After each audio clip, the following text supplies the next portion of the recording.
Hello, everyone. Welcome to our presentation, Optimizing Swing Trading with Machine Learning. Beating the stock market is an activity that's popular and that has caused many trading strategies to arise. One of them being swing trading, which essentially aims to predict the short-term behavior of a stock price and capitalize, typically over a few days to a few weeks, on these swings. Now, in terms of current solutions, we have deep neural networks, which essentially they are the leading solution in the space. But since they need more parameters, they need a large amount of data to be collected over a long time frame in order to be trained.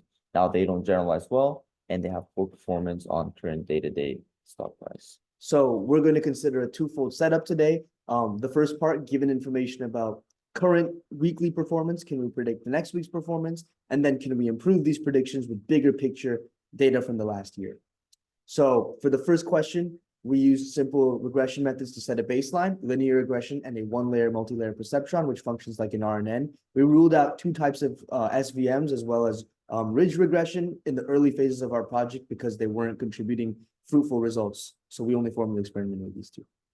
Learning for both of them is performed through stochastic gradient descent or gradient descent, explicitly with the linear regression and with backpropagation and autograd for the neural network. For the second part of our experiment, where we have this bigger picture level data, what we did was we moved to a mixture of experts model. And a mixture of experts model, rather than training one regressive model, trains multiple regressive models and uses a gating system to sort of choose which one is used for any given X. Our gating system was a GMM model, and what that means is we clustered our data before training the experts, and each cluster got an expert. And when X was being predicted, X was assigned to each cluster with a certain probability and used that expert's prediction with that same probability. We also changed our loss function to be the sum of our losses weighted by that same certain probability, which led to a very convenient gradient update.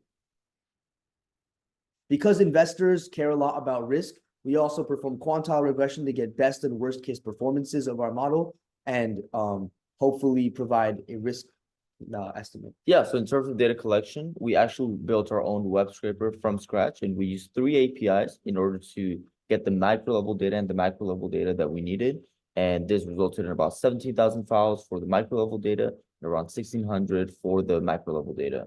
Now, once we had our web scraper data, our raw data, what we did is that we were able to extrapolate some of the macro features just from that data. But then for some of the micro level features, we had to perform some data augmentation where we did research on the stock market and identify the key technical indicators that are needed for swing trading.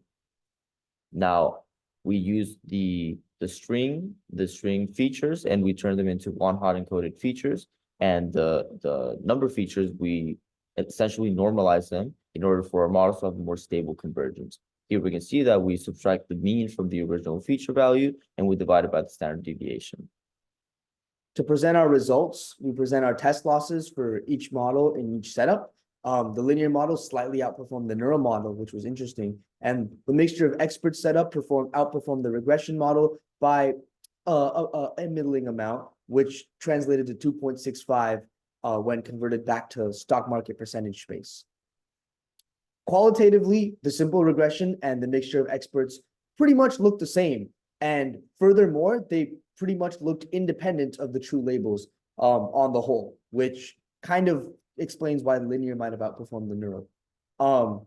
In terms of extreme clusters, the thing we did notice was the mixture of experts model was really good at predicting the behavior of extreme stocks. In fact, it developed a couple experts that learned specific extreme behaviors, such as high volatility stocks and rapidly growing startup stocks. And we think that these experts were very effective on these stocks because these stocks are inherently more exploitable.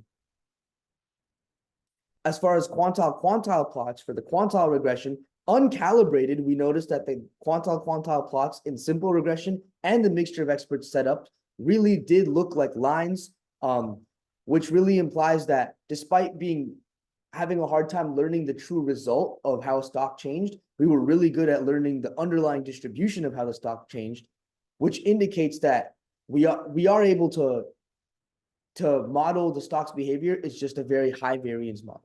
Yeah, and so the big takeaway is that regardless of our model choice, the result was almost perfectly independent of the inputs, as Rohan was mentioning, in which this intuitively makes sense, right? It's like you see hedge funds that have a lot of qualitative analysts that essentially this tells us that they care about more than just the statistics of the stock market.